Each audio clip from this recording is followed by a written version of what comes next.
आप कह रहे थे मर जाएंगे लेकिन छात्रों की आवाज़ जरूर उठाएंगे, ऐसी कुछ आपकी वीडियोस वगैरह वायरल होती हैं और आपको दोबारा डिटेन कर लिया गया था। आप एक बार गए फिर दोबारा आपको डिटेन कर लिया गया और आपको जिस तरीके से खींच के ले जा रहे थे, क्या आपने कभी सोचा था जिन लोगों को मैं पढ़ाऊंगा वही लोग मेरे साथ ऐसा करेंगे? सर उनसे कोई शिकायत नहीं है, वो अपना ड्यूटी निभा रहे थे और हम अपना काम निभा रहे थे। और रही बात 2 बार डिटेन करने की, तो वो 200 बार भी डिटेन कर ले, लेकिन जो मेरा हौसला है, जो मेरा मुद्दा है, जब तक वो सॉल्व नहीं होगा मैं पीछे नहीं हट सकता हूँ। मैं गाड़ी में घूमने नहीं आया हूँ, मैं घर पे बैठने नहीं आया हूँ।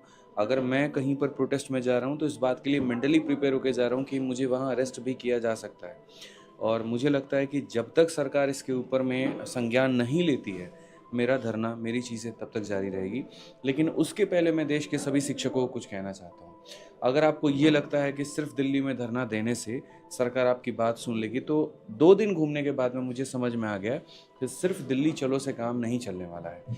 पूरे भारत में जितने भी शिक्षक हैं, उन सब से मेरा हाथ जोड़ करके निवेदन है, आप जहाँ पर भी पढ़ाते हैं, आप वहाँ के एक लोकल एरिया को चूज़ करिए, परमिशन लीजिए और वहाँ पर धरना शुरू करिए।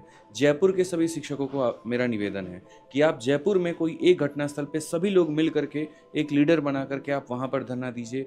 पटना में यहाँ पर एक लीडर बने, एक टीम बने, वो पटना में वहाँ पर धरना दे। प्रयागराज की टीम एक बने, वो प्रयागराज में दे। क्योंकि जब तक पूरे भारत में इसकी आवाज़ नहीं उठेगी, नेशनल मीडिया इसे कवर नहीं करेगी, एसएससी के ऊपर में कोई दबाव नहीं बनेगा। और दबाव नहीं बनेगा तो बच्चों, मैं तुम्हें दिल से एक बात बता दूं, ये तुम्हारा सीजल का पेपर हवा हवा में ही निकल जाएगा।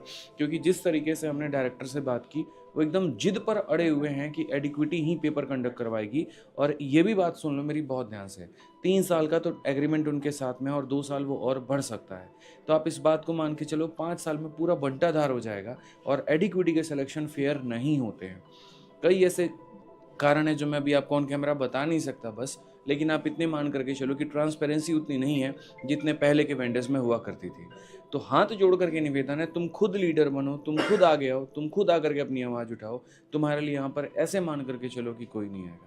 लोग हैं तुम्हारे साथ में, शिक्षक हैं तुम्हारे साथ में, लेकिन तुम्हें आगे आना पड़ेगा और अलग अलग जगह पर आना पड़ेगा। एक आदित्य रंजन एक टाइम पर एक ही जगह पर हो सकते हैं, एक विक्रमजीत सर एक जगह पे हो सकते हैं, एक प्रशांत सर एक जगह पे हो सकते हैं, आपका प्यारा शिक्षक एक जगह पर हो सकता है। लेकिन सोचो अगर एक समय पर दशों दिशाओं से यहाँ जो है अगर बात पहुँचाई जाए सरकार तक, तो कितनी तेज़ी से सर वो फैलेगा।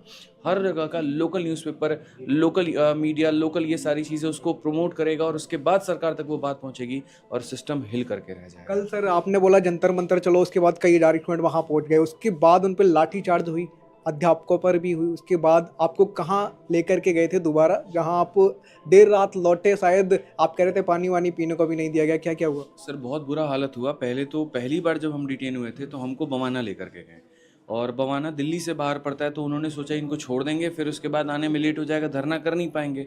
हम जिद्दी आदमी हैं, पकड़ के लेके गए, फिर हम दोबारा से आ गए वहाँ से। तो जब हम जंतर मंतर में हम बोले हमें बच्चों से मिलने दो, तो मिलने नहीं दिया गया, बैरक लगा दिया कि आप नहीं मिल सकते, 5 बजे का टाइम है, ख़त्म हो गया।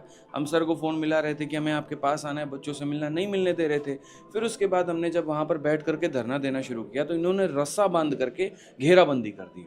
घेराबंदी के बाद में अब बच्चा तो भाग नहीं सकता है, उसी में इन्होंने लाठीचार्ज शुरू कर दिया। हम वहीं पे खड़े हो गए कि मेरे को मारना है मारो, मेरे कपड़े फाड़ने हैं फाड़ो, जो जख्म देने। देखो देखिए सारे गले पे निशान अभी यहाँ पे ऐसे छील रखा है पूरा, गले में निशान ठीक है, ये सारा छील रखा है, सर के पैर में बहुत चोट आई है।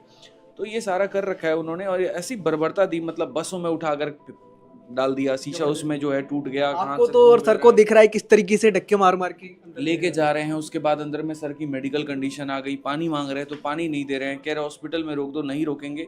तो ऐसा महसूस हो गया तुमको मार देंगे लेकिन तुमको यहाँ छोड़ेंगे नहीं।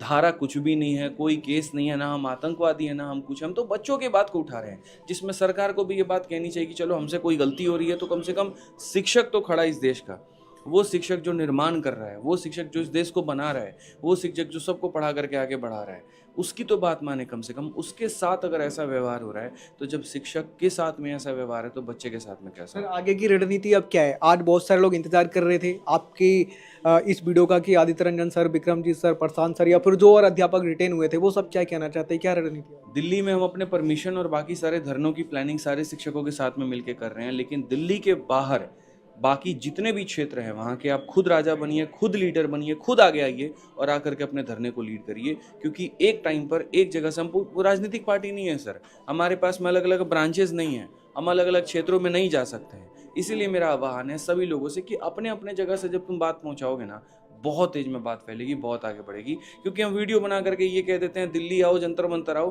तो प्रयागराज वाला बच्चा सोचता है कि पता नहीं जाना उचित रहेगा कि नहीं रहेगा।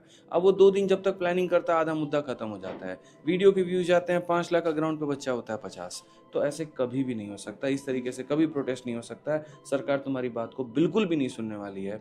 अपने क्षेत्र में आंदोलन करना शुरू करो। फरहान सर